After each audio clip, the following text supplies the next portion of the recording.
Well, I think we'll get started. Good afternoon, everyone.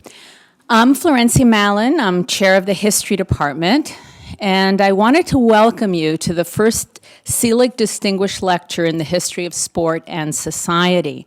I'd also like to point out that we'd like you to join us for the reception immediately following in the Alumni Lounge.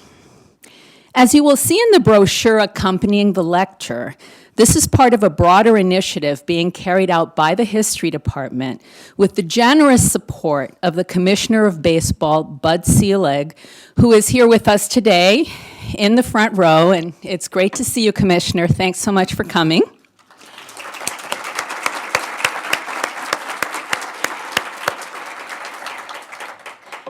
The Commissioner's generous support is going to help us to develop the emerging and very exciting scholarly field of the history of sport in the United States. In addition to establishing the Alan H. Selig Chair in the History Department here at UW, which we're looking forward to filling soon, Commissioner Selig has generously offered to fund these distinguished lectures to help us educate ourselves about this important and emerging field. So thank you so much, Commissioner, for your ongoing generosity to the UW and especially to the History Department. Thank you so much.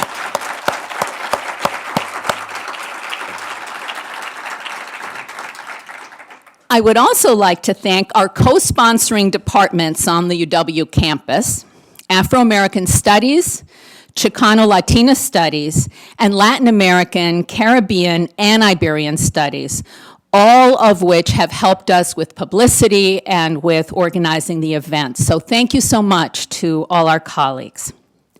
Finally, I would like to call up to the podium my colleague in the History Department, Professor William Jones, specialist in the 20th century history of the United States, who will introduce our speaker, Professor Adrian Burgos, Jr.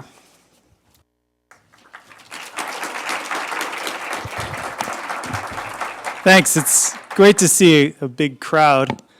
So thanks for coming out today. I can't imagine a better person to be giving this lecture, this inaugural lecture, than Adrian Burgos. He's an associate professor of history, African American studies, Latin American and Caribbean studies, and Latina and Latino studies at the University of Illinois in Urbana-Champaign. He's the author and editor of 3 books, including Playing America's Game, Baseball, Latinos and the Color Line, Shades of Glory, The Negro Leagues and the Story of African American Baseball, and Beyond El Barrio, The Politics of Everyday Life in Latina America. Playing America's Game was based on his dissertation at the University of Michigan and was awarded a number of prestigious awards, including the Latino Book Award from the Latin American Studies Association, an honorable mention for the best baseball book of 2007, and a featured book on C-SPAN 2, an award that most of us will have no chance of ever getting. It received prestigious research awards from the Ford Foundation, the National Baseball Hall of Fame, and a number of other places. And Adrian's also published widely in scholarly and popular press, including the Journal of American Ethnic History, Social Text, Counterpunch, and many others. His list is an impressive list that goes on for several pages. He was the consultant and talking head on several films on the history of baseball, and seems to be a regular feature on radio, often sports radio, but also more general radio. Today's talk is based on Adrian's next book, which is due out in May. The book is entitled Cuban Star, How One Negro League Owner Transformed Modern Baseball. So Adrian, thank you for coming. And please.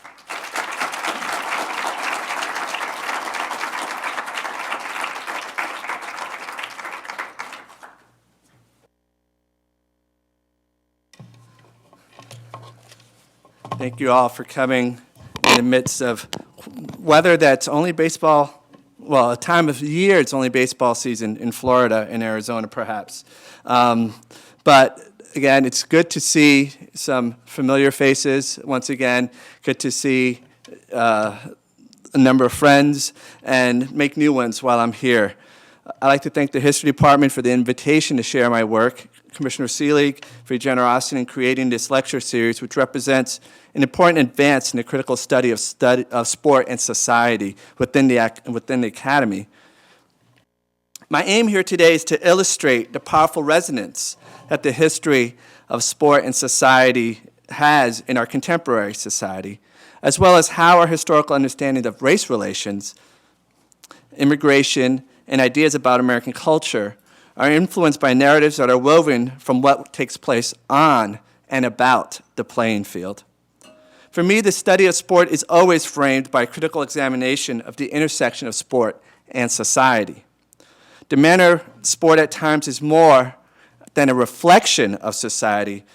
I see it often is a social laboratory for our society. This is what the best of those who write sports histories do. Here I must acknowledge the invaluable work that the now departed Jules Taigil did in his book, Baseball, Great Experiment, which set a standard for studying baseball to understand race relations and the story of integration. There are many others, Stephen Reese, Amy Bass, Susan Kahn, who are not merely interested in the performance on the terrain of play, but in the social forces, institutions, and human actors that shape the performance and its meaning for us as a society. So what I want to do today is to take you through a story, one which is of Alex Pompez, but I'm going to teach it basically in reverse chronological order. I'm going to bring the familiar of today and then move backward through time to reveal his story. And to do that, I wanted to capture an incident that occurred last year, a minor controversy, but one that has powerful meaning for many of us who followed the game. In 2010, a controversy emerged over the comments of Tonii Hunter, outfielder with the Anaheim Angels, part of a roundtable organized by USA Today to discuss the current state and the future of baseball. His comments sought to shed light on the declining participation of U.S.-born blacks in baseball, and particularly since its zenith in the 1970s. However, as the comments that you see there, angered some within the Latino community. And it's noteworthy that now foreign-born Latinos represent over 25% of all major leaguers. And when you add those Latinos to U.S.-born Latinos, such as Alex Rodriguez, Eric Chavez, and others, the number nears 1/3 of all major league players. Hunter's quote was, "People see dark faces out there and the perception that they're African American. They're not us. They're imposters. Even people I know come up to me and say, 'Hey, what color is Vladimir Guerrero? Is he a black player?' And Hunter's response, 'Come on, he's Dominican. He's not black.'" And the story of what Hunter was trying to illuminate is indeed about race, identity, but the way I see it fails to capture a longer history of America's game, one that was about the participation not just within the United States, but across the Americas. So I want to share with you a timeline about the breaking of the color line in baseball and the place of Latinos within that story. So 1947, April 15th to be exact, is an important moment in the history of the game. It's when Jackie Robinson broke the color line, the first African American to play in the major leagues since the 1880s. Robinson did important work as the initial integration pioneer. Over the next couple of decades, the participation of blacks in baseball increased, and you see the zenith occurring in 1975, where according to Richard Lapchek's center, approximately 28% of the players in Major League Baseball were black. Note I said black, not African American. Because here is one of those big moments in the history of the game, September 1st, 1971. It's the Pittsburgh Pirates, and it's when they fielded an all-black lineup. But if you note, half the players in the starting lineup of the Pittsburgh Pirates were Latin American and or Latino. Renny Stinnett from Panama, Roberto Clemente from Puerto Rico, Manny Sanguillen from Panama, Jackie Hernandez from Cuba. Those gentlemen were included in that 28% that was cited in 1975. So one of the things that has occurred in how we as a society look at race is that there's a bit of a disaggregation between how we count Afro-Latinos and how we count African Americans.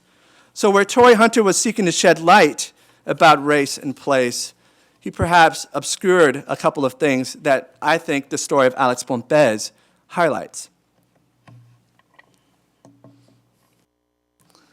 Now, the story and the history of race in America's game has been an ongoing one in terms of capturing its essence, capturing its importance.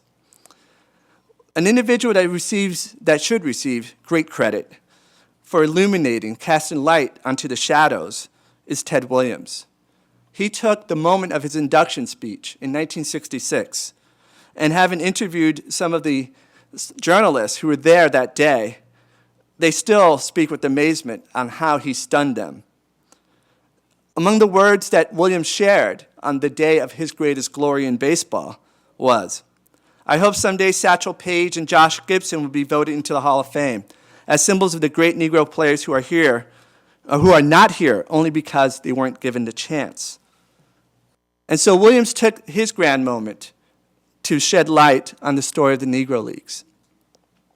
And his efforts began the first wave of research into the story of black baseball.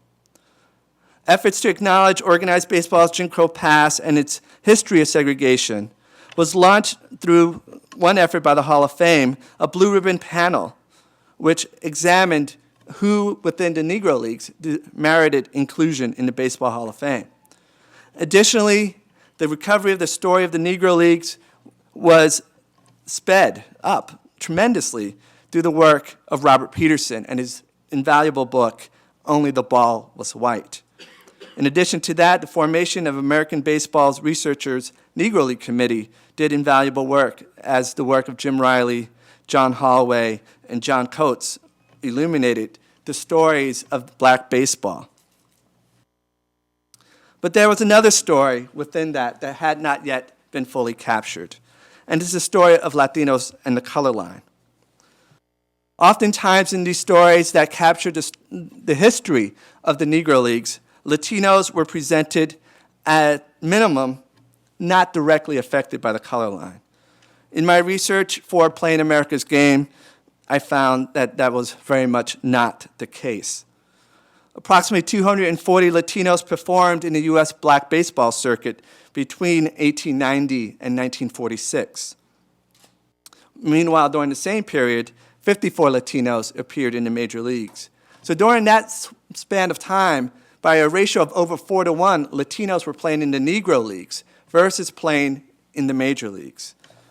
One of the key figures in bringing those Latinos into the Negro leagues and eventually into the major leagues was Alex Alejandro Pompez. And mind you, this photograph here below is of the press conference where the Hall of Fame, along with Commissioner Bowie Kuhn, who's center seated, were announcing the formation of the Blue Ribbon Panel. To Bowie Kuhn's right is what I sometimes the person who I affectionately refer to sometimes as the Forrest Gump of baseball history, because he kept popping up everywhere. The life story of Alejandro Pompez embodied both the dreams deferred and the promise of America's game with a twist. Someone who was an Afro-Cuban American who rose to reign as a Harlem's numbers king and then remade himself strictly as a baseball entrepreneur and talent evaluator of the highest order. I first became acutely aware of Pompez's contribution to baseball history while researching my first book on how Latinos were affected by baseball's color line. Interestingly, his contribution had been typically described as part of two distinct chapters, as if his story didn't bridge the era of Jim Crow segregation and the onset of baseball integration. In fact, his name kept popping up in three distinct historical literatures, what we like to call historiographies. The historiography of the Negro Leagues, the historiography of Latinos in baseball, and the historiography of Harlem and its renaissance. My forthcoming book, Cuban Stars, my effort to weave those disparate historical threads together. And by taking an inside look at the sporting world and communities within which Alejandro Pompez operated, to illuminate the forces and actors who shaped who he was and how he became baseball's numbers king.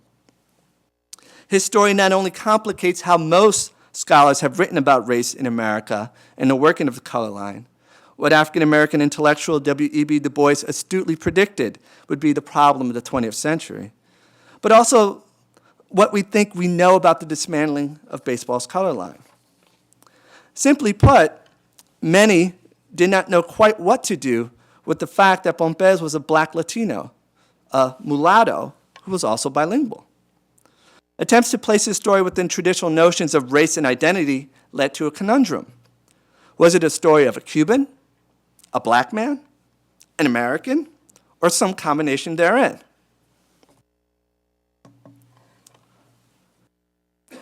Before you see some of the faces of players that Alejandro Pompez either signed or influenced their career as they entered into professional baseball in the United States. Among them, Martin Diego, Orestes Mini Miñoso, Orlando Cepeda, Juan Marichal, among others as well. Historians have not fully explored the people, events, and circumstances that shaped Pompez as a man. So I endeavored to unravel some of that mystery today surrounding his time in Harlem's numbers racket, his work as a sports entrepreneur, and involvement in the desegregation of organized baseball. His story is of an individual who lived in between what others viewed and sometimes sought to maintain as well-defined spaces: black and white, legal, illegal, good, criminal, citizen, foreigner. Who was all of these, often at the same time? Pompez bridges baseball's two most important eras, I argue: the era of the color line and the era in which the color line was dismantled. A Negro League owner, briefly Negro League president, and a Major League scout who became the first Latino director of international scouting for any Major League organization, Pompez's story encapsulates the arc of race, opportunity, and America's game. As someone who was black and Latino, he encountered race in nearly all of its complexities when it came to baseball in the Americas. That racial beliefs followed wherever he traveled and persisted regardless of his station in life is captured in former Cuban baseball team owner Emilio de Almas's description of Pompez to journalist Bob Hewer. And this is what de Almas responded when Hewer asked, well, do you have any reflections on Alex Pompez? And I'll read it in Spanish and I'll translate. Él era mulato, pero todavía era buena gente. He was a mulatto, he was black, but he was still a good person. Such comments were often standard fare, not extraordinary expressions of racial animus or hatred. The words remind us that leaving the United States for the Spanish-speaking Caribbean did not mean Pompez entered into a race-free zone. Lands where all were colorblind and everybody was race neutral. That place did not exist then, nor does it now. This reality did not sour Pompez. Most who knew him, and here I refer to most of the ball players who I interviewed, recall his warm smile, endearing personality, and determination, qualities that convinced most prospects, and especially their parents, to place their trust in him when he was scouting them. The story of Alex Pompez illustrates how the story of Jim Crow and baseball integration are incomplete without a discussion of Latin America and of Latinos' long participation in U.S. professional baseball. Part of the argument I advance here is that a transnational framing of baseball history illuminates the broader terrain of struggle against Jim Crow. And through that, we can gain a better understanding of the participation and contribution of Latinos, and particularly of Afro-Latinos. Understanding the actors who created and participated in the transnational circuit outside of organized baseball during the Jim Crow era engages the connections between the English and Spanish-speaking baseball worlds.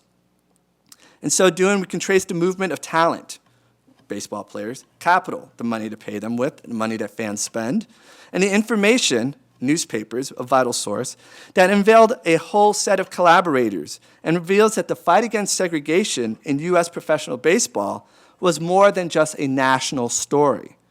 It affected opportunities for talented players in Cuba, Puerto Rico, Dominican Republic, Mexico, and elsewhere in Latin America. Alex Pompez's career in professional baseball spanned 7 decades, from his early Negro League days in the 19-teens through his Major League scouting up to 1972 for the Giants organization. His Cuban Stars were the first Negro League team to tour Puerto Rico and the Dominican Republic, which he did in 1916. He was also the first in either the Negro Leagues or the majors to diversify his team roster by dipping into Panama in 1921, Dominican Republic in 1926, and Puerto Rico in 1928. Such diversity was also characteristic of his numbers operation.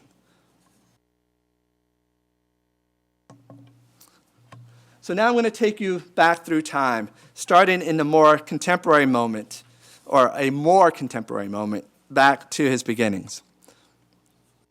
Integration was an uncharted realm of experience for most within organized baseball. As it unfolded in minor league towns and on major league teams across the United States, talented African American and Latino players learned that lifelong lesson. More than talent was required for them to secure a genuine chance at a lasting professional career. They had to persevere despite the cultural adjustments involved in pioneering integration. That was regardless of whether they were a foreign-born Latino or a U.S.-born black prospect.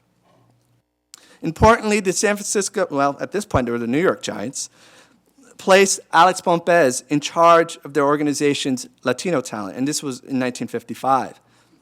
So each spring training, the team would gather in Melbourne, Florida, and Alex Pompez was the one who was to assign their rooms, to determine where they would be, and teach them lessons about life in the U.S. South.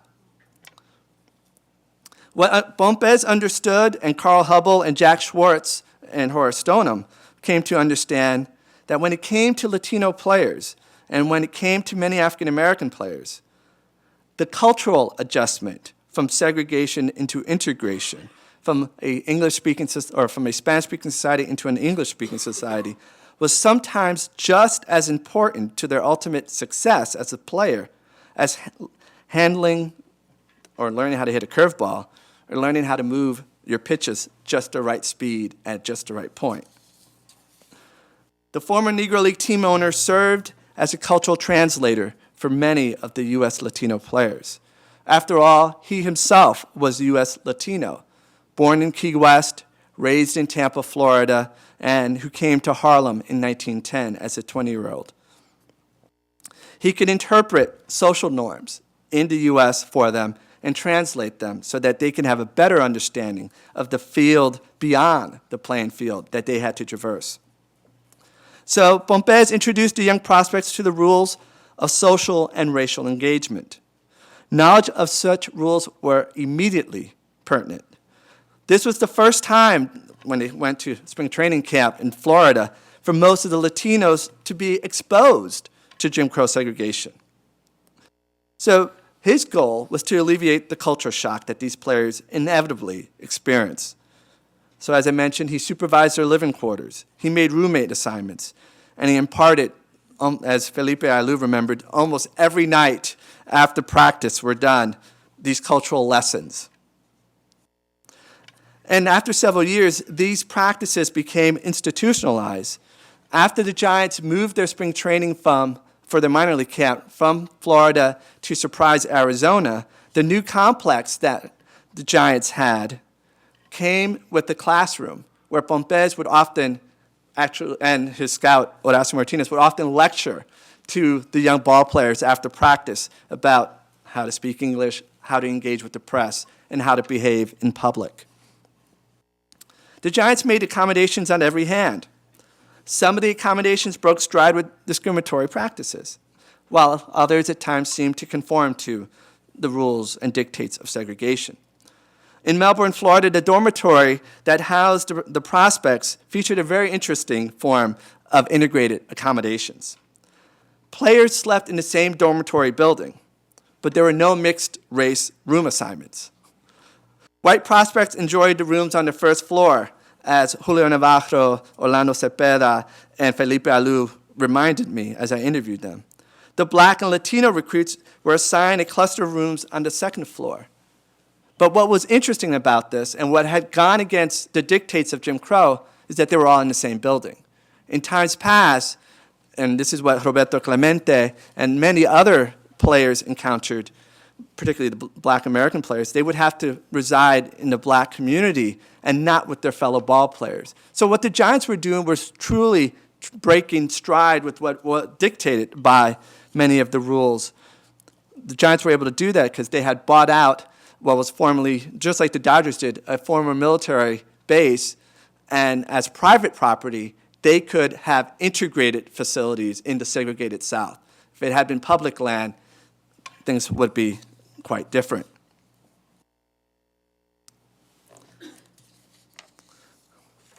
So initially, Pompez used to do these roommates assignments, and he would house the Dominicans with Dominicans, Cubans with Cubans, and Puerto Ricans with fellow Puerto Ricans, till they became a bit more comfortable with one another, and then they started to mix it up. The Giants were the most active team in the era of integration in Latin America due to the work of Alex Pompez. In 1957, the Giants had 34 Latino players and Latin American players in their farm system and at spring training. This number included Panamanian Vibert Clark, Virgin Islander Valmy Thomas, African-American Willie McCovey, Leon Wagner, and Bahamian Andre Rogers. That gives you an indication of the terrain that Alex Pompez scouted for the Giants organization. Signed in November 1955, Dominican Felipe Alou counted himself among those who benefited from Pompez's spring training rap sessions at the minor league camp. A nightly ritual emerged where a group of Latinos would load up into Pompez Packard, and he would drive them to a local ice cream parlor, and then he would drive them back once they finished. And I asked Alou, why was this? And he said, racism was very strong at that time in Melbourne, and he wouldn't let us walk. Basically, the only way he would let them leave the spring training facility is by shepherding them there. Part of that was because an incident occurred at the 1956 spring training camp where one of the players, and again, I spoke with Julio Navarro, a friend of mine who had done, actually I misspoke before, a friend of mine had done the Felipe Alou interview. And in both instances in these interviews, they both remembered this particular incident where a player whistled at a group of high school girls who were walking in front of the spring training facility. And if you recall, 1956 is a year after Emmett Till.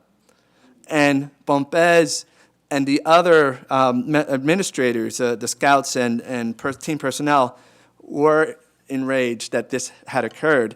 And so Pompez gathered up all the Latino players and took them to a room and basically scolded them. And he's like, I don't want to know who did it. I don't want to even know if one of you did it. But from here on out, none of you are even going to look at these young girls. This is the South. You need to understand what are the rules that are at play here. And Julio Navarro followed that up in the interview I did with him. And he said, in reflecting back on it, Pompez, he doesn't know how he slept at night because, with so many players or young prospects, these guys were teenagers, 17, 18, 19 years old, their first time in the States, hormones raging. And he had to look out for what they were doing and to be ready at the ring of the phone to go get one of the players to make sure they stayed out of trouble. So Alou said he used to explain to us the rules of the game and also the rules for blacks. It was very important to have a man like him who knew the society so well to explain to us the limitations we had, to protect us from falling into a problem of some sort. Those are Felipe Alou's words.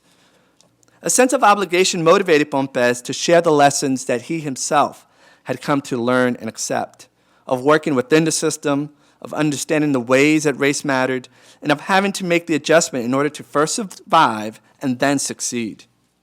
Since his Negro League days, he had witnessed many talented Latino players who did not make it in professional baseball due to their inability to handle the cultural adjustment. Of the Giants' Latino prospects, Pompez told journalist Robert Boyle in 1965, when they first come here, they don't like it. Some boys cry and they want to go home. But after they stay and make the big money, they accept things as they are. My main thing is to help them. They can't change the law, which is an interesting dynamic for Pompez to say, as I'll get to in a few slides. He had his own confrontation with the law, which he ultimately had to learn to, that he couldn't change the law, that he would have to change himself. Evidence of the wily baseball man's successful work was all around the big leagues by the early 1960s. Cepeda, Marichal, Alou, McCovey, Bagan, among others, had all come through the Giants minor league camp to become stars.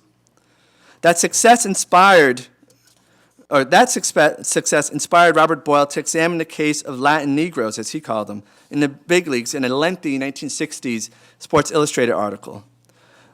Through the study, Boyle came to understand why Latinos such as Felipe Alou would declare that Pompez was, quote, king to us. Or similarly, what Manny Mota had to say, which was, Alex was like a father to all of us. He took us under his wing. He prepared us in what to expect in a different country and a different culture, close quote. San Francisco-based sports writer Bob Stevens concurred with the assessment that Pompez was more than just a scout. According to Stevens, Pompez was judge, advocate, and advisor to all Negroes and Latinos on the Giants. Stevens added, he helped them with contracts, told them about where to get haircuts, manicures, neckties, shoe shines. He instructed them in the use of language and their place in baseball. He explained them wages and rights. So Stevens, who observed the Giants throughout the 50s and 60s, had an inside look at what was the work of Alex Pompez. But the work that Pompez did for the New York San Francisco Giants was not the first time he collaborated and helped others work their way through, around the terrain of the color line. Here is a picture from 1954, and there's two individuals who are particularly noteworthy in this photograph, which are Alex Pompez and Joe Cambria. Joe Cambria scouted for the Washington Senators from 1934 through his death, which I believe, don't quote me, I think it's 1965. I don't know if you can fully see the screen there, but you might notice where they're seated, what the color of their faces all around them are.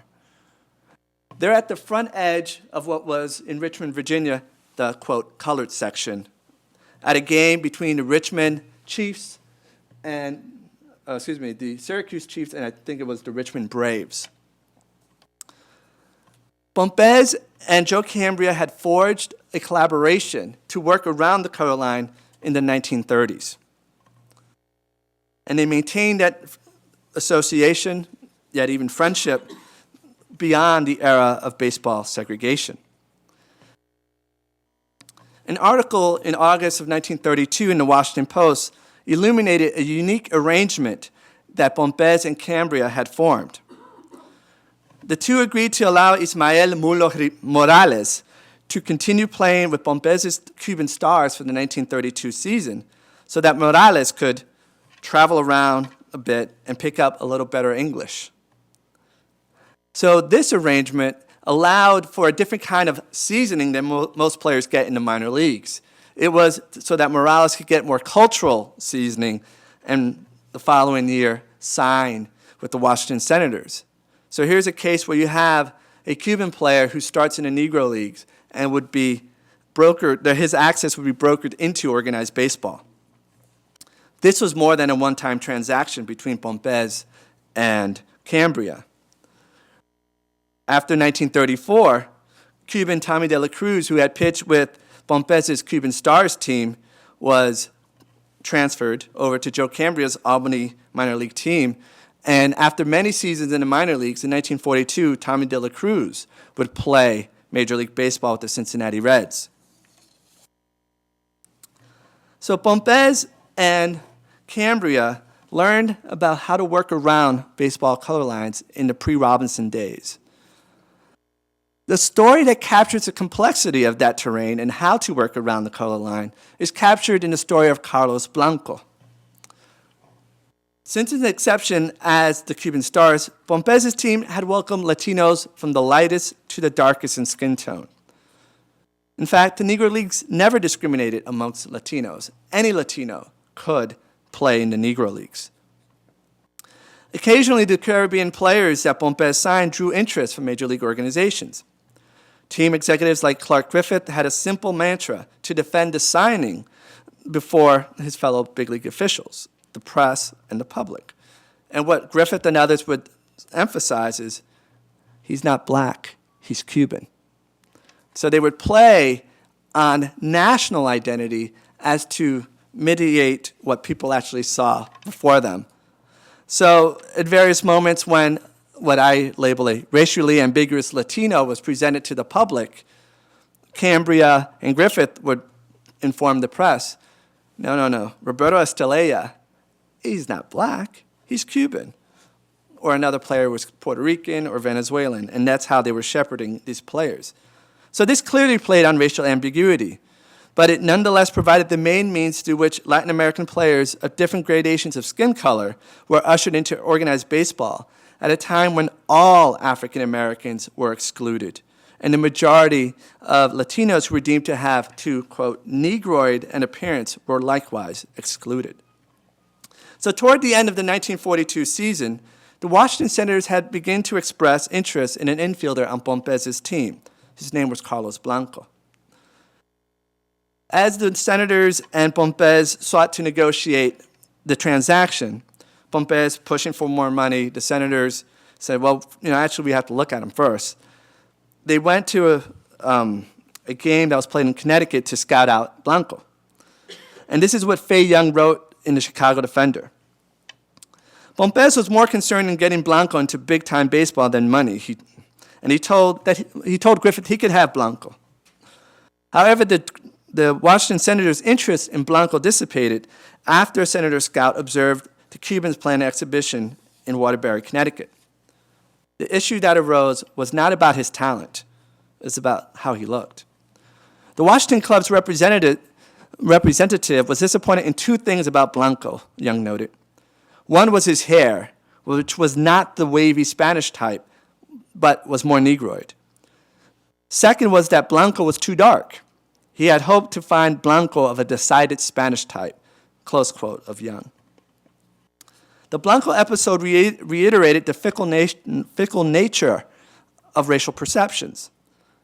Blanco continued with the Cubans in the Negro Leagues, while some of his former teammates would then move into minor league baseballs, and all this taking place before the era of the color line being dismantled. So how did Alex Pompez get the money to operate his Negro League baseball team? And what does that tell us about the story of race and opportunity in baseball? Well, Alex Pompez financed his black baseball operations from 1916 to 1937 in particular through monies he made through the numbers racket. He was the numbers king. And how the numbers operated were by individuals placing bets on a number anywhere between 3 zeros or 999. Bets ranged between a penny and $5. Most numbers bankers would not take a $5 bet. Most won't even take a dollar bet because it paid off at a rate of 600 to 1. So even a nickel bet would yield $30. A dollar bet would yield $600. And this is in 1920s, 1930s money, so it's a lot more today. Nevertheless, the numbers were lucrative. In 1932, Pompez's bank grossed between $5 and $7 million, $1932. Not today, $1932. So the numbers were one of Harlem's leading industries. Well, Dutch Schultz found that out as well. When the Volstead Act was passed and was about to be repealed, prohibition was about to come to an end, Schultz had to find somewhere else to make his money. He set his sights on Harlem's numbers. And Schultz began to muscle his way into Harlem, and he was successful in bringing many of the lower-level numbers bankers into his fold, creating his syndicate. But Pompez and a few others, particularly Madame Sinclair, were able to withhold the entreaties of Dutch Schultz.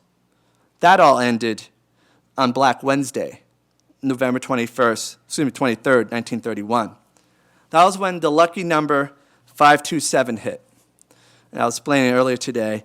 527, one of the stories I encountered in doing some of the oral interviews and also in the literature was, it was lucky because 5 letters in the name of Jesus. After the second day he arose, which equaled 7, 527.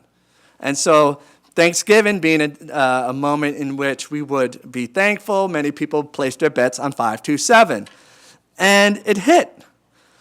Pompez lost he had a shortage. He couldn't cover $68,000.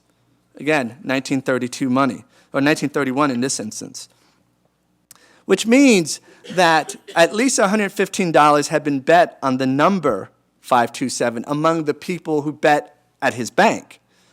Which also, the catastrophe of Black Wednesday, being Wednesday before Thanksgiving, all the banks are closed on Thursday. If they opened on Friday, they opened briefly, they were closed on Saturday. Where are you going to get the liquid cash, the capital, to pay back the $68,000? And all these people are waiting for you. If the average bettor had waged 25 cents, you have over 500 people who are waiting for their winnings. And it was a moment like this which separated the trustworthy numbers kings from the untrustworthy. And so Pompez set it to mind that he was going to pay his people back. He had been involved in the numbers since 1910. He had worked all the way up to being a numbers king. He did not want to lose his reputation. But it was moments such as these that Dutch Schultz craved. Schultz went all around Harlem to the numbers king, offering to partner up. Pompez kept him, telling him, I'm coming, but not doing so. So he was brought to multiple sit-downs with Schultz's men. And finally, in 1932, shortly after New Year's, he had to sit down with Schultz himself. And here is when Schultz famously pulls his weapon from his belt, places it on a table between, and using a series of expletives says, I hate a blank liar. You are going to be the first N-word I make an example of in all of Harlem. Pompez joined shortly thereafter. The agreement to partner up was that Pompez would be put on a $250 salary, which he ended up being paid really about $75 a week, and that Pompez would receive 40% of the bank profits. Somehow, the accountant for the bank never showed a profit once Schultz's accountant took the books. Where did the money go? Well, what Thomas Dewey heard and others eventually learned was the money was being directed to Democratic clubs operated by Tammany Hall political fixer Jimmy Hines. And what Hines did was to arrange to have legal cases against those in Schultz's syndicate dismissed in exchange for the regular contribution to the Democratic Party campaigns. In particular, in 1933, when there was a district attorney race, what eventually came out in testimony was that Schultz's men drew $10,000 from the bank reserves to direct that toward the campaign of a Democratic candidate for mayor and another Democratic candidate for district attorney. The bank reserves were monies that were always kept behind for those cases where there was a big hit that the bank could cover. What Pompez also later learned that he was supposed to have $120,000 in reserves. All that money had been used by Schultz in his case when he was fighting tax evasion charges. So Pompez works for Schultz between 1932 through 1934 when he's able to get himself out of the syndicate. Part of the way that Pompez was able to do this was by basically asking for his money back. And Schultz was more concerned with the Thomas Dewey, who actually, he's not yet the DA, but had been recently appointed special prosecutor. And he was more concerned about being thrown in prison than he was about Pompez. And he informs a number of his underlings, just let Pompez go. We'll get him back later. Well, later never arrived for Schultz as he was murdered in October 1935.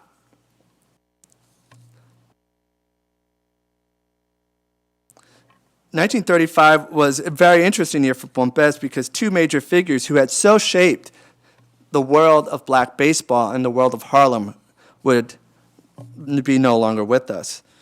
Shortly after New Year's, Nat Strong, who had been the biggest booking agent in all of black baseball along the Eastern Corridor, particularly in New York City, but also affecting bookings in New Jersey and Connecticut, died of a heart attack. And then that October, Dutch Schultz would also be dead. So Pompez actually enjoys a revival. In 1935 and 36, his numbers bank flourished once again. His New York Cubans were back on the field, enjoying greater success than his Cuban stars had ever enjoyed. And all this money, this revival, caught the attention of Tom Dewey. And so Dewey was able to get a couple of indictments against Pompez. And in January 1937, raids Pompez's 409 Edgecombe apartment, which was right atop Sugar Hill, and Pompez flees to Mexico. Pompez is ultimately arrested in March, and he's able to fight extradition for 6 months. He had a very crafty set of lawyers who understood how the Mexican federal court system worked at that time. And basically, they kept staying the execution for 72 hours by going to each state court. So as soon as one state denied a stay of the extradition into a permanent injunction, he already had a lawyer in the next state to file, and so was able to keep out of the clutches of Dewey and his men for 6 months. Ultimately, he agrees to testify as state's evidence in the trial of Jimmy Hines. Let me stay with that last slide. Pompez pleads down to a misdemeanor, a policy violation. He's given probation and a suspended sentence. Questioned by the press after testifying at the 1938 Hines trial, Pompez declared to reporters, quote, "I'm through with the numbers rackets for good." He said he would dedicate his energy to baseball, understanding that, quote, "the money may not be as fast, but is much less troublesome in the end." Indeed, although the black baseball business did come with its own set of managerial challenges, none of his fellow owners ever threatened to bump him off for failing to comply with their demands or for enjoying too much success with his team. So where did Pompez get this love of baseball? Where does this interest in the numbers come from? Well, that baseball, the numbers, and cigars would largely impact the life of Alex Pompez is a little surprise considering the Cuban emigre communities of Key West and Tampa in which he grew up. In these communities, Cubans forged a culture that was an amalgam, created through economic exchange and the flow of workers and entrepreneurs who adopted practices from different locations throughout and within the Americas. The result was a culture they claimed that was distinct from that of their island's colonial ruler, Spain. A young Alex Pompez witnessed the migrations of Cubans between Cuba and Florida driven by mobilizations around nationalist insurgency, the rise and fall of sugar work at factories, and the emergence of baseball, this Cubans' own national game, which was played on the sandlots in their colonias and beyond. These events shaped the worldview of him and others as to the possibilities for individual and collective remaking, of participating in the making of something new, of becoming a Cuban, and fighting for one's own nation, wherever one resided. Those were lessons that would be part of the inheritance from his father and those of his father's generation. And here's a photograph of the founders of the Partido Revolucionario Cubano, the Cuban Revolutionary Party, in 1892. The second chapter of this party was formed in Key West. Seated center is Jose Marti. Directly behind Marti, standing tall, of course, most of them are mustachioed men, is Jose Gonzalez Pompez, father of Alex Pompez. Naturalized as a U.S. citizen in September of 1879, Jose Gonzalez Pompez had arrived in Philadelphia shortly following Cuba's 10 Years' War. A lawyer by training, he owned a cigar factory and would settle in Key West, Florida.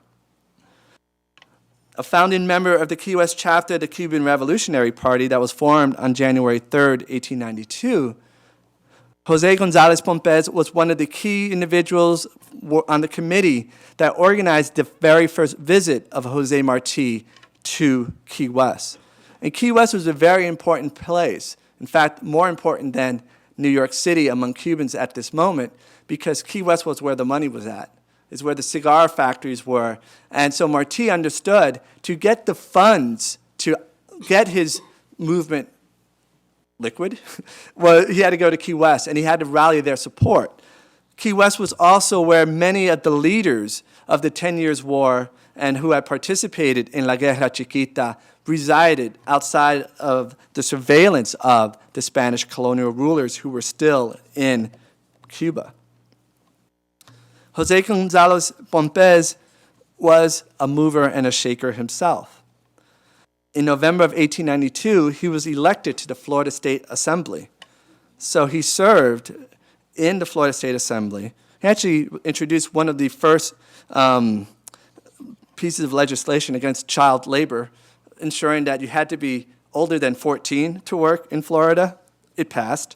And he moved his family to West Tampa in April of 1894. He would die in November of 1895 after being the first city clerk for the city of West Tampa. And I got to hold the documents in the special collections in Tampa, Florida, where you can see the founding papers for West Tampa, and has Jose Gonzalez Pompez's signature.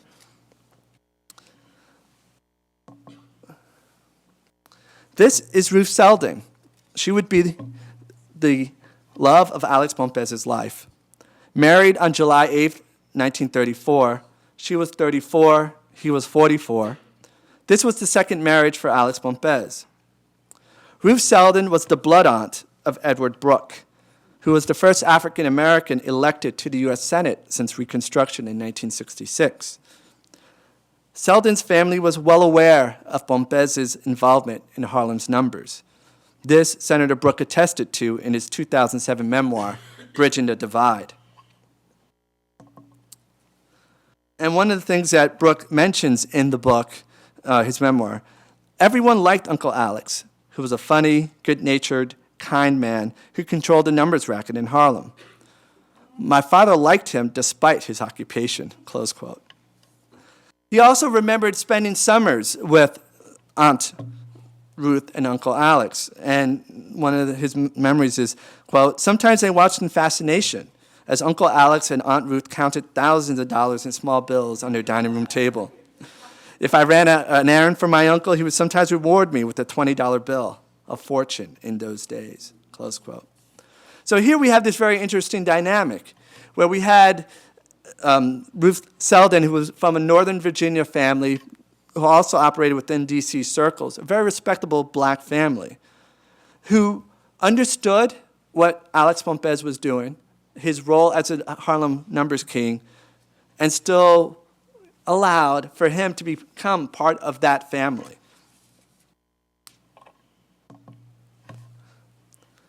The story of Alex Pompez allows for us to witness the broader terrain of struggle against racial segregation in baseball, and of the manner Latinos were also active participants within that long struggle. His story challenges us to see baseball integration not as a moment, but as a process initiated by Jackie Robinson's 1947 debut with the Brooklyn Dodgers.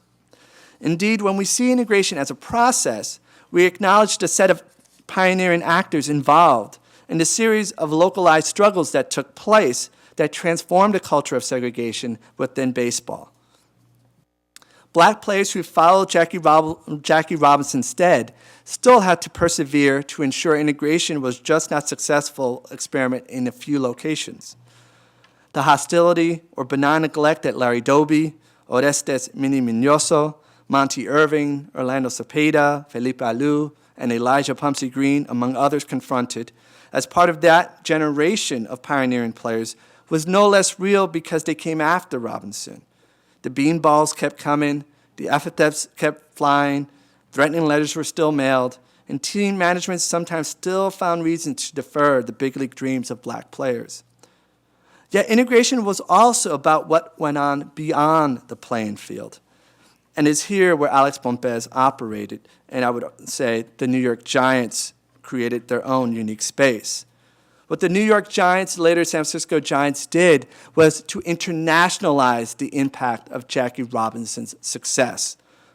They moved beyond the United States and into the Americas.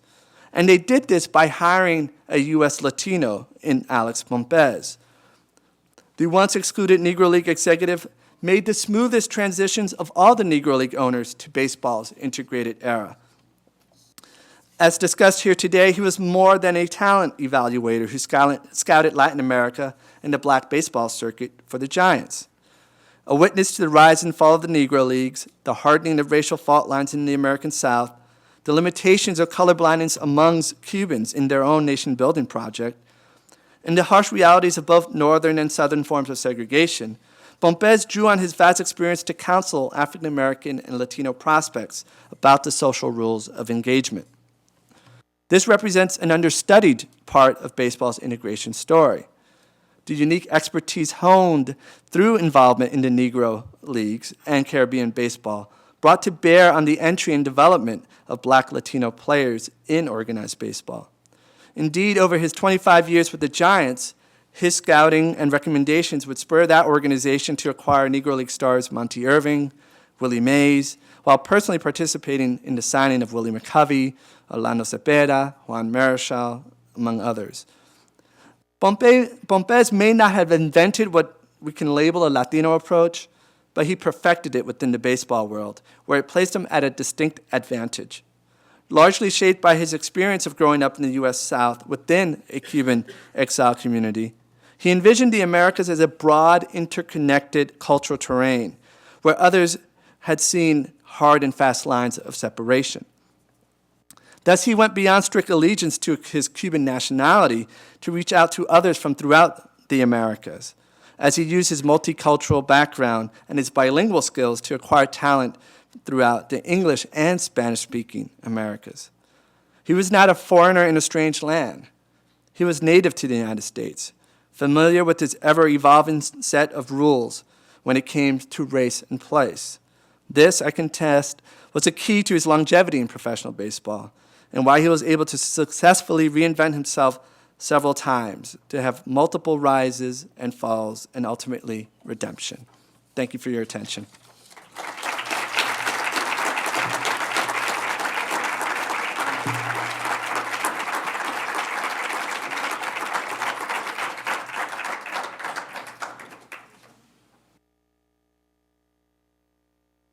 We have about 15 minutes for questions.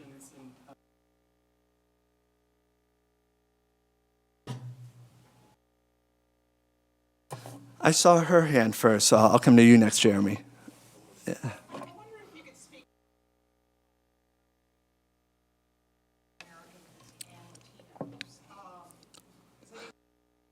Is that point really interesting, but I didn't feel it flushed out? Sure. Well, Pompez was able to deal with that dynamic in a different way than many of the players themselves. Just last week, I organized an event where Orestes Mini Minoso participated. This year is the 60th anniversary of him breaking the color line with the Chicago White Sox. And Minoso shared a series of memories in which he had a lot of difficulty with a number of his African-American teammates, but not all. And what happened oftentimes was Minoso, in one particular case with one teammate, Harry Simpson, was told, "You're not black because you're Cuban." And part of that was because Minoso dealt with racial conflict in a different way than Simpson. What I argue is, but Minoso also dealt with that racial conflict in the ways in which some African Americans themselves dealt with. And a very much contemporary example of that in Chicago was Ernie Banks on the other side of Chicago. So because Ernie Banks, he wasn't accused of not being black. He was just accused of maybe he should be more outspoken. And so, at times it was very difficult. The other interesting aspect to that was what the Giants did by having Pompez in charge of their scouting, both the black baseball circuit in the U.S. and also the Caribbean world, is that many of the Giants players often went down to the Caribbean to play in the winter leagues. And that experience playing on Jose Pagan's team in Santurce and other places, that gave Willie Mays, that gave other players the experience of what Pagan went through when he left Puerto Rico to come to the States. And similarly when other players went to Cuba.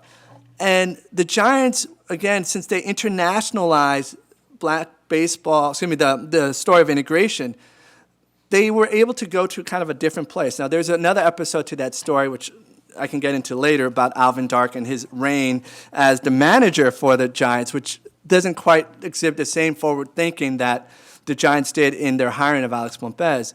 But, it's here where the nationality aspect really kept popping up, where the fact that these were Caribbean-born blacks at times was the resistive part of, no, you're not black. This is exactly the same issue that Tonii Hunter spoke to in a way that I don't think Hunter was trying to speak to, but ultimately his comments did. It's an issue in many Major League clubhouses today.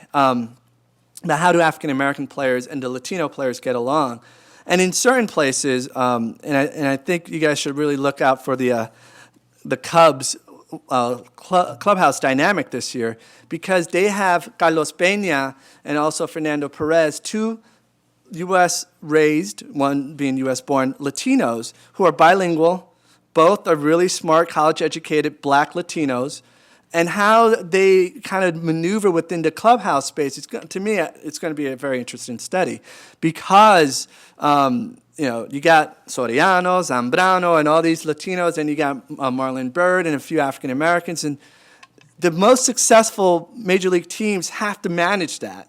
And it shows how diversity matters. You just can't let it, the old adage, you can't just roll the ball out there and hope everything sorts itself out. You really have to attend to that issue. Jeremy? That was a fascinating talk, Adrian. I wanted to just ask you a little for many bridge figures like Pompez, who posed a lot of challenges, and also posed a lot of challenges for Major League Baseball. So here, World War II was the story. Yeah, the World War II was the moment in which we saw the highest rate of Latino participation in the major leagues prior to the breaking of the color line. And that's because the Washington Senators, the Cincinnati Reds, the New York Giants went down to Cuba, went to Venezuela, and started bringing players north. This was also an interesting moment in the history of the Negro Leagues, because many of those talented players like Buck Leonard and others were like, why not us? World War II provided a particular moment in which, Bill Veeck wrote about in his memoirs, Veeck as in Wreck, that he had hoped to stock the 1942 Phillies. And, historians have fallen on both sides. Yes, he did try. No, he didn't try. I found evidence. No, you didn't. Kind of debates about this. But, the World War II was this really fascinating moment because it provided for the expansion of the talent pool that Major League Baseball was dipping into. And as I noted before, it was the moment in which we saw the increased participation of Latin Americans. One of the things that arose was other Major League teams complained about how much the Washington Senators went into Latin America to pull talent. The Washington Senators had more than 10 Latin American players at spring training, their Major League spring training, in I think it was 42. And Major League teams protested to the commissioner and also protested to governmental officials about this. And the Selective Service ultimately issued a mandate that players who did not register, because these were foreign nationals, they didn't have to register for Selective Service up to this point. They said after your 6-month visas expired, typically they were just automatically extended to the end of the baseball season. Selective Service says, if you do not register, you will be expelled from this country. And that's when a bunch of players said, hey, I'm going to Mexico, I'm going back to Cuba, and a few players actually registered. But that's how that moment really raised a bit of awareness. And on the other side, a number of these Latino players who did enter Major League Baseball were, what I say in the first book, were increasingly racially ambiguous. That we went from very light-skinned, upper-class, elite Latino players in the 19-teens and 20s coming into the major leagues to guys who were, if their last name was Jackson or Smith, weren't going to get into the major leagues.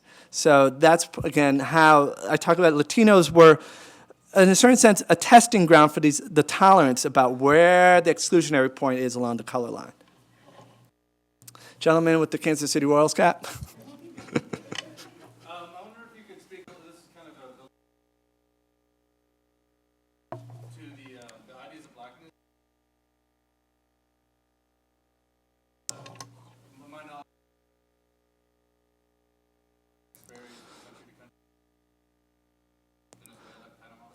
And I think here is where the story of Pompez, it really shows a lot of these complexities, because oftentimes he was seen as too Latino to be black in the U.S. circles, and in many Latin American circles, he was too North American to be considered, one of them. And he kept pushing these boundaries that other people wanted to set firm. But that also gave him his advantage, because he was able to go into the homes and was familiar with the language and the culture to bring those players, and at least to speak to the parents and try to convince those players to come north to play either in the Negro leagues and later in the major leagues. In terms of the actual ideas about blackness, the anecdote I shared about Emilio de Armas' perception of Pompez speaks to some of the conflict that continued among Cubans over time about where is the place of race amongst us. You see, Jose Marti had tried to rally the nation in this credo of más que blanco, más que negro, more than black, more than white. We are Cuban.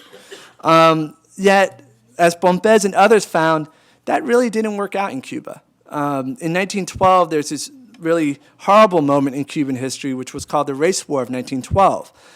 The moment erupted around this particular political party called Partido Independiente de Color, the Colored Independent Party. And it was of Afro-Cuban veterans of the War of 1898, of the Third War for Cuban Independence, had formed this party saying that the state, the Cuban Republic, had failed to live up to the vision of Marti. We had all been granted the opportunity to fight for the nation, and we were all to benefit from the prospering of that nation, and this hadn't happened. And what occurs as this political party was organized in 1910, the Cuban government, the legislature, outlaws the forming of any political party along lines of race or class. And then when this party continued to try to run in local elections is when the massacre occurred, where it's been documented at least 10,000, but upwards of 30,000 Afro-Cubans were killed at the hands of Cuban military and at Cuban vigilantes. And so this wave of racial terror was unleashed partly because they accused the Afro-Cubans of not abiding by Marti's idea of más que blanco, más que negro. So, so here's some of the complexities of where blackness was situated within the Cuban nation. And many of the Latin American societies had long been shaped by projects and ideas about blanqueamiento, whether it's Cuba, Puerto Rico, Dominican Republic, Mexico, elsewhere, where the Spanish colonial system had long prized whiteness. And even in the era of independence, different governmental leaders had created projects of whitening, and Trujillo was a great example of this, where he recruited individuals from Spain to come with offers of free land and free transportation to literally whiten up the population.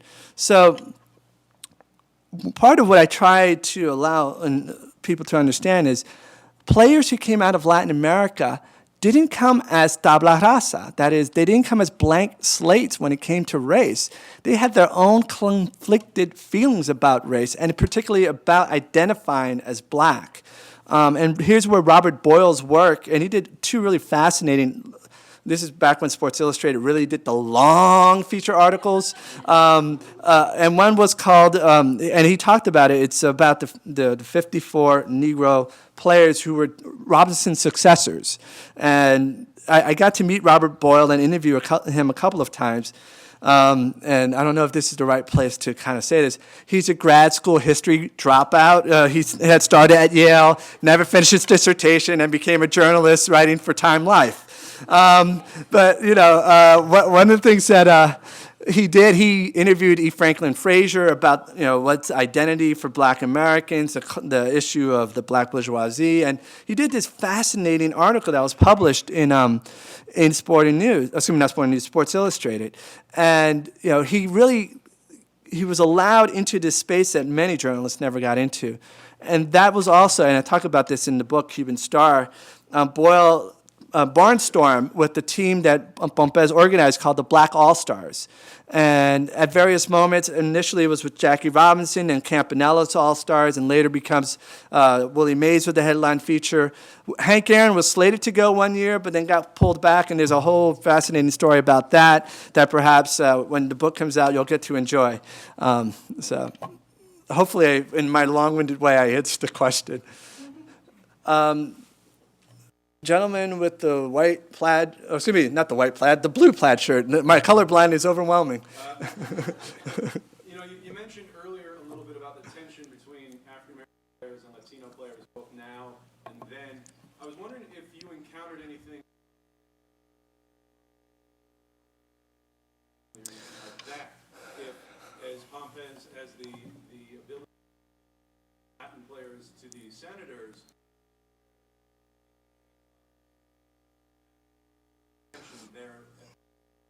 You know, there's this fascinating place that black baseball team owners were positioned both during that era and during the era when black players were finally being signed by major league teams about, do you stand in the way of this opportunity for a player to leave what was a lower paying job for a better job, economically speaking? And typically the owners were more worried about losing that talented player than they were losing, you know, the fact that that talented player was headed into the other league, and that's going to hurt, and that the player was Latino. One of the powerful stories about Negro League owners, and a lot of the tensions and the conflicts among them, is very wonderfully told in Neil Landstott's book, Negro League Baseball, The Rise and Fall of a Black Institution, was that these owners, and particularly F.F. Manley, understood that baseball could be a site for political consciousness, for raising the level of consciousness in the community and beyond the African-American community. There was war bond rallies held, but there was also sponsoring events for the Urban League and NAACP. Many of these owners, even as they were numbers bankers, were also very much involved in the effort to bring about greater and more meaningful social inclusion within U.S. society.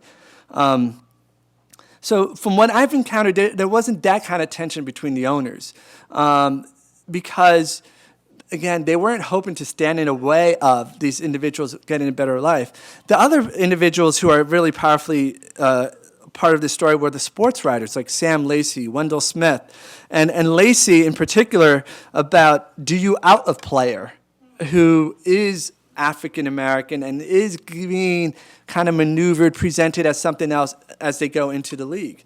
Some individuals like, there's no way you out him. You let him enjoy the opportunity because so few of us do. And maybe later we can do something together.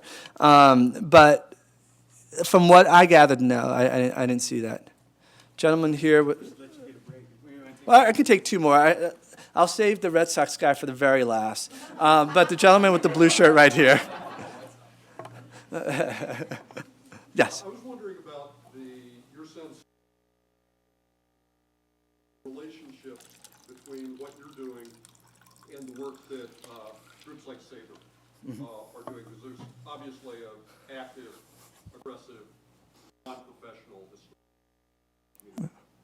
Yeah, thank you for that question. I am both a member of Sabre and an academic historian. And as I know a couple other individuals here are also members of Sabre and academic historians. The work of Sabre has been very interesting on the level of transforming popular knowledge of the game and even how fans perceive the game and the media understands the game. And whether it's sabermetrics or Bill James's work that radically transformed how people understand the game. I see my work really working in the social interface between the game and its meaning. And there, I think that at times the work that I do departs from what some folks in Sabre prize most readily. But there is a good contingent of, I won't out all of us, of academic historians who are in Sabre, and not just historians, but one of my now emeritus faculty at University of Illinois, a physicist who is also very much a Sabre member, who talks about the physics of baseball. And my work, I find it more in line and aspire ever to have a similar type of writing voice as Jules Taigil. Jules was a wonderful man who wrote very powerfully about that story of Jackie Robinson.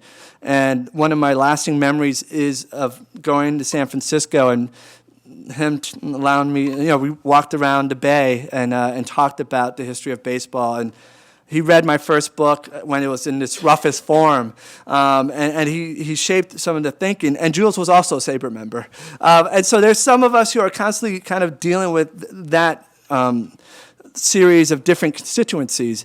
But I think the role of the scholar and the academic historian is to illuminate ever powerfully the importance that sport is as a critical site to understand how society operates, to illuminate the social forces, the power structures that influence the emergence of professional baseball. Some of the early chapters in my first book, I had to argue with my publisher about why it was needed. Why does the guy who's working on Latinos in baseball have to talk about masculinity and black mascots in the 19th century? It's like it's the same process at play. It's about racialization. It's about how ideas of gender have always informed the great sporting athletes, whether it's men or women.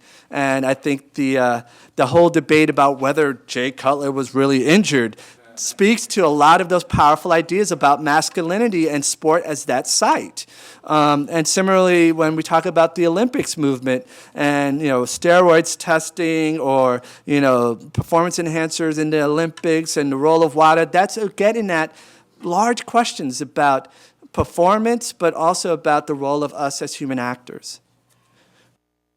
All right, so now that the chair, I'll speak to you at this reception, okay? Thank you all for your attention.